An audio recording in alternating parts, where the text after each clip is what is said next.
Hey, everybody, welcome back to another State of the Market ending May of 2024. I'm Scott Zaino, the knowledgeable broker. For those who don't know me, I've been selling real estate for over 12 years and one of the top producing agents here on Cape Cod. So every month we bring you the state of the market to help sellers and buyers and others that are interested in knowing more about the real estate market. So let's just jump right on into it. We got a lot of good information for you today. Um, the first thing we want to do is just go ahead and just share my screen. Let's do that, right? Okay. So we always start with the median sales price. And the median sales price for the end of May was 725,000. For the month of April, it was 749,000. So it dipped about 25,000. But if you look and see what it did from April to May, it went up almost 100,000.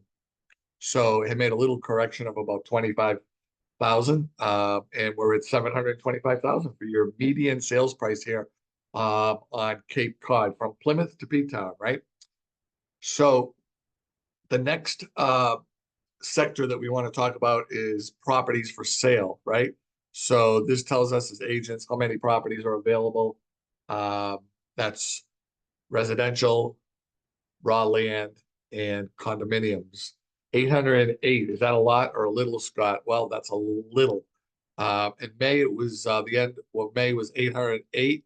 In April, it was 669. So it did jump up. According to my notes here, it looks like about 93 properties. But take a look at this. So this is about basically the last 3 or 4 years here of inventory. You can see it's been a seller's market for quite some time. But when you go back to about March of 2020, right around my birthday, I remember it very clearly, right? We were sitting at 1,987 units. That was right before COVID. Today, we're at 808. So less than half of the normal inventory that we're carrying. So if you're a seller, is this a good time to sell? Absolutely. Absolutely. The less inventory means less competition, right?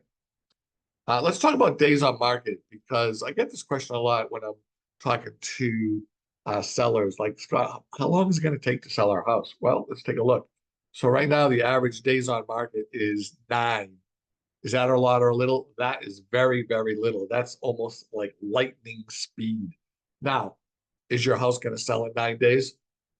If you price it correctly, right, and appropriately for the market, and you present it in its best light, inside and out, and as your real estate agent, as long as we promote it correctly and expose it to the world, right, then you should get an offer. It might not be in 9 days, maybe be 20 days, maybe be 2 days. The average is about 9. Okay. So your 3 Ps, price, presentation, and promotion, we talk about that all the time.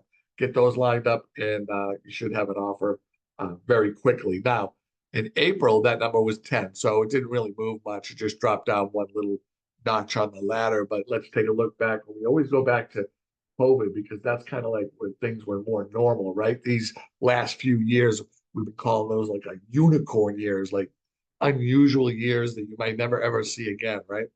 So it was 68 days of March of 2020. Today we're at 9 days. All right. So the next sector we want to talk about is months of supply, or it's like an absorption rate. So what does that all mean, Scott? So months of supply tells us as agents how the market is as far as whether it's a seller's market, a neutral market, or a buyer's market. We have been in a seller's market since well, you want to go back to 4 months or less of inventory is a seller's market.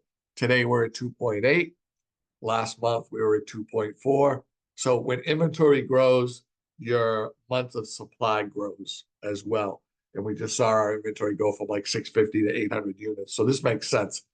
Before COVID, March of 2020, we were looking at 4.6 months of inventory. So it wasn't quite a seller's market, but it wasn't quite a buyer's market. It was more of a neutral market or a slack tide for all you fishermen out there, right? Tide's not coming in, but the tide's not going out. It's kind of in the neutral. Anything over 5 or 6 months of inventory is considered a buyer's market. we're still sitting at 2.8 months. So it's a seller's market. So again, if you're thinking about selling, now is the perfect time, especially when your house is going to look its best with all the flowers and shrubs. And I see lots of rhododendrons out there and all kinds of flowering shrubs and bushes. So this is the best time to get your house listed and making it look its best so you can get top dollar in the shortest amount of time, right? So now we want to talk about the percentage of list to sales price. So in May, it was 100%. April, it was 100%. You can see some of these colder months, it dropped down to maybe like 98 or 99%, like, I don't know, December, January, February, or February, March, April, something like that. When the market's just a little softer. But now we're back into the full swing of things, and spring market is in full bloom. As they say, we're sitting at 100%. So if you list your house for $1 million, 2 million, 500,000, whatever the number may be, you should get that number as long as you got your 3 Ps lined up: price, presentation, and promotion. 100% is what these offers are coming in at. Some of them are a little above, right? And some of them are just maybe a smidge below. But the average is about 100, okay? And the price per square foot, we're sitting at, well, the median is about $466 a square foot, should you decide to build a new piece of property, a new home on your property, right? You can see what it's done since March of 2020. It's, $284 per square foot to $466. Does real estate go up in value? Take a look at this chart, right? This says it all right here. The other one that can speak loudly too is sales price, 725,000 today, right? Versus just 4 years ago, 419, right? So they say that real estate doubles every 10 years. So this has only been 4 years and we're almost doubled that. So, the Cape is a very special and unique place. There's not a lot of new construction here. People want to live here for the quality of life, right? So there's not a lot of new building. You see some here and there, see a house go up here and there, you see a remodel here and there. But the long and short of it is we have to work with the inventory and the houses that we hear on Cape Cod. And so you can see the big difference there. By just 4 years, a lot of these houses have gone up, $300,000-400,000. So real estate is, in my opinion, the best place to park your money. All right, let's talk about interest rates, because that is the hot topic lately.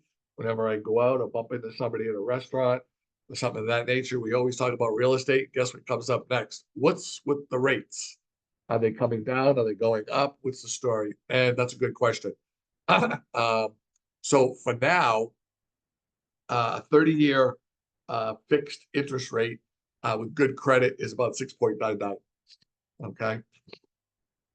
A 15-year, which has a shorter term, so they give you a little bit break on the interest rate, right? 6.29.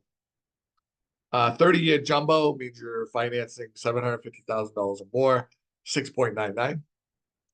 30-year FHA, you can do an FHA loan with 3.5% down, as little as 3.5% down.